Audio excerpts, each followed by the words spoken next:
Environment is important. Does your hospital has the right robotic logistics to do robotics in a safe and a good way? Do we have the good robotic team? Do you have the trained nurses, bedside surgeons, anesthesiologists around you?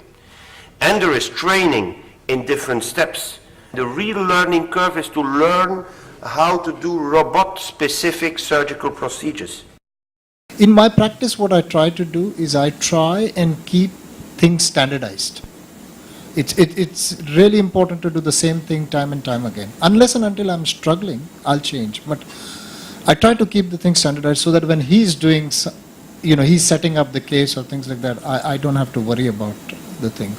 So that's what I do. It is rightly said that, as the surgeons keep moving ahead, the anesthetists also have to keep in pace. So otherwise, they would be falling far behind them. Every place is unique. Every institution has their own unique needs. You also need an anesthesia team that's familiar with laparoscopy and familiar with robotic surgery, and that means then also pediatric surgery. It's good to do a team dry run before the first few cases, and also to do a team debriefing after the case to say how things go, what went well, what didn't go well, what can we do to improve it. These are issues which will come when you start a program, and therefore anesthetist, surgeon and his colleague, these three are the vital components of a program. We always prefer to have the surgeon in the OT prior to induction. A few things which help us are, one is we know the right site has been marked. Secondly, quite a few surgeons prefer to do a bronchoscopy before doing a lobectomy or a pneumonectomy. So, we want to put in a single lumen tube, do the bronchoscopy and then change the tube to the double lumen tube is required. And then during positioning, it's always better to have the surgeon in place because you don't want them coming afterwards and telling us that, the position is not right. I mean, you need to change all the things after your positioning and all the lines are in place. Always plan for a thoracotomy and have the set ready in the OR.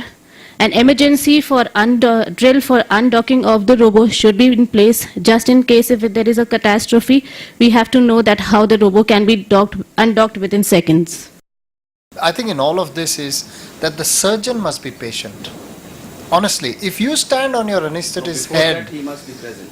Yes. The thing is, you call him, check the thing, get your thing done, then send him out for a cup of coffee, put your tube in place, do what you have to do, and then call him again. Honestly, I never ever hassle her for the time that she takes. I just, say, carry on. Because the extra half an hour she will take before will make my life easy for the next 3 hours or 2 hours, whatever. So it is really important that the surgeon must be patient. Intraoperatively, if you're having problems, please just relax and say take your time. Do whatever maneuvers you have to do it. Sometimes in a VATS case when we've lost the single lung ventilation, it does happen because the tube manipulation happens. There have been 2 cases that I remember over the last many years. I have actually closed the patient. I just put a couple of stitches and a couple of dressings, told the anesthetist, turn the patient back over. They did whatever they had to do. They couldn't manage. They lost the ventilation. We turned the patient back in, took all the drapes off. We scrubbed out. It was safe for the patient at that stage. Put the patient on the back and again re-put in, start from fresh, and we got the isolation, turned again. That actually saved the patient having a thoracotomy and a messy situation. So really the surgeon has to be patient. Do you agree, Dr. 2, 3, absolutely. When they are patient, when we are learning, why shouldn't we be patient? Absolutely. That's in a light vein. But the thing is that the success of thoracoscopy or robotic depends on achievement of one lung ventilation. If the tube is not placed, and thoracotomy you can still do in a ventilating lung, Yes. but thoracoscopy or robotic you just cannot enter in a ventilating lung.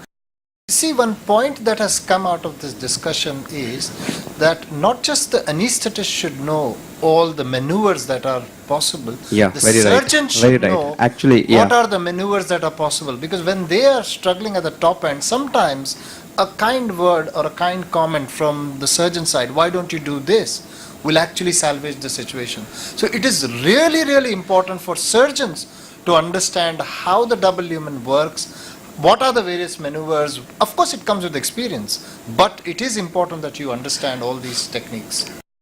The anesthetist needs to be trained adequately in lung isolation techniques, fiber optic bronchoscopies, and one lung ventilation, as well as, they should be aware of, what are the complications which they can face when such surgeries are going on.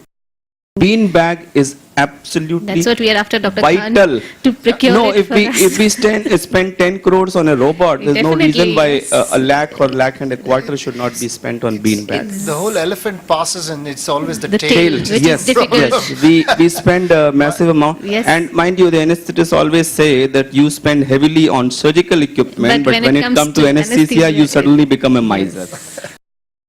See, the surgeon sitting at the patient side knows what is happening probably at the console, but the surgeon sitting at the console is not aware what is happening at the patient side. So it is the proper communication and the understanding between the two Sure. to make the procedure successful. It's not just a trained anesthetist or a trained surgeon. Another trained person is absolutely vital, and as you rightly said, after the anesthetist is done with his or her job, it's your colleague who takes over, and he's the one who actually decides all the ports and this, that, and actually manages the show there while you are away on the console. Sir, you said that the robotic cart comes in 15 degree from the head end. In We a are starting from the lobectomy. right side of the patient, I'm standing From the at anterior aspect. I'm standing at the back of the patient. at the back of the patient. Yeah, Where is the anesthesia cart? Anesthesia cart is at the foot end. Foot end. Foot end. We clear the whole head. We clear the whole head area, and we give an extra long tubing which goes all the way to the face. It's a challenge for the anesthetist. That's why you need two anesthetists in table for a lobectomy, because one has to be at the foot end with the monitors, and the other one has to be at the head end to make sure tube issues and things like that.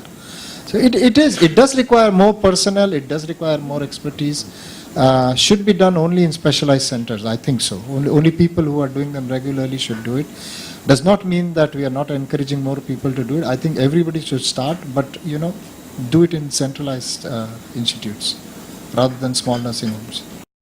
So the important message is that failure to check the equipment properly before induction of anesthesia is responsible for 22% of the critical incidents that occur during anesthesia.